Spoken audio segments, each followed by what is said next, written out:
So back in Townsville, P's son was living with us and his second son was coming up to live with us, and I couldn't handle the resentment from the boys anymore, so I moved out and rented a flat of my own in Townsville. And I said to P, because we owned the boat by this time and I'd bought all the furniture and I'd worked bloody hard too. I said, I want the boat sold so that I can have my half share for it.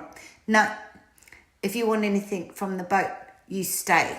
And I said, no, I'm going back to Brisbane. So I just walked off and let him have it.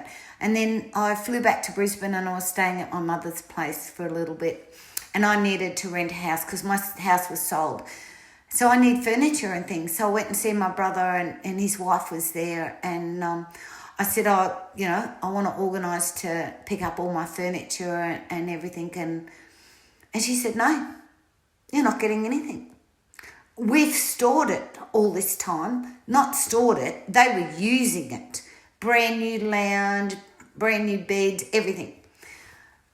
So she refused to allow me to have anything.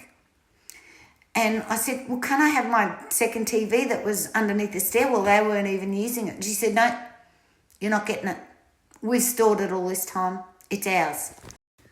I worked so hard to save up and buy my house. I remember I was working in the bottle shop and I was working around the clock, and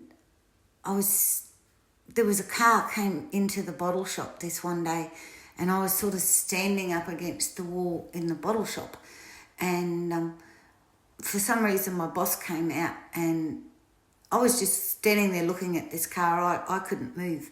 And he said, are you going to serve that car? And I went, I can't. And then I passed out on the ground. And of course they called the ambulance and took me away, and they found out I was undernourished or something. So they had to put a drip inside me to feed me. But I'd been that busy and that concentrated on earning money all the time to buy my house that we look back at it when I was in hospital and talking to my mother and my boss at work. It had been 13 days since I'd actually eaten because I was just so busy. It wasn't something I'd planned to do or nothing. I might have picked at a chip here on the bar or something like that. But it was 13 days from the time that I could recollect really sitting down and eating a decent meal.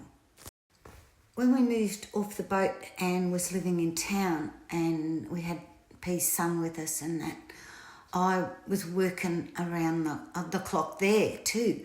I got a job in a service station there, and I remember I was doing sometimes double shifts, triple shifts. I'd start at 6 o'clock in the morning on the day shift and I'd finish at 6 at night. And a couple of times the night staff didn't come in, so then I'd have to continue on because there was nobody there to run the servo overnight time because it was a 24-hour site that I was working at. So I'd do the night shift then, and then I remember a couple of times the day shift staff didn't come in. So then I'd start at 6 o'clock in the morning and do till 6 o'clock that night. So it was sort of ongoing. I just kept working there too. And then, to leave everything with him, to pay the boat off, to pay rent, to put food on the table. And he bought a new car that he kept. So, I did my share of working all the time. And it's so hard when you lose everything. While I was working at that service station in Townsville, there used to be this real estate agent that used to come in all the time, and he quite liked my personality and things. So he asked me if I'd go and work for him in the office as a real estate salesperson.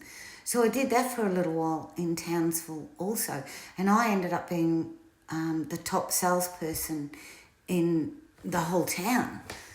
And my daughter had broken her arm at some stage, and I was at work and I I didn't find out until I got home that, she'd been in hospital and broke her arm and things. And I wanted to take some time off from the real estate agent because he was a greedy little Frenchman. Eat, sleep, shit, real estate, 24/7. And because I was his top salesperson, I worked around the clock. And I wanted a couple of days off to spend with my daughter. And he said, no, you're not doing it. You're going to take time off. You can get out. So I said, look, I'm not working like this anymore. My daughter's important to me too. So I ended up leaving working for him there. And in the process, he wouldn't pay me all my commissions that he held. And at that stage, it wasn't worthwhile me arguing over, because these things cost a lot of money to go through court and everything. So I also lost a lot of money there. Also, another thing that separated P and I as well as his boys was I was still young, and I wanted to buy another house. I wanted us to have a home for all of us to live in. But he didn't want that. He said, oh no, I've already been there, done that with his first wife and everything. So he wasn't really, he didn't want to buy a house, and I've always wanted to have a home.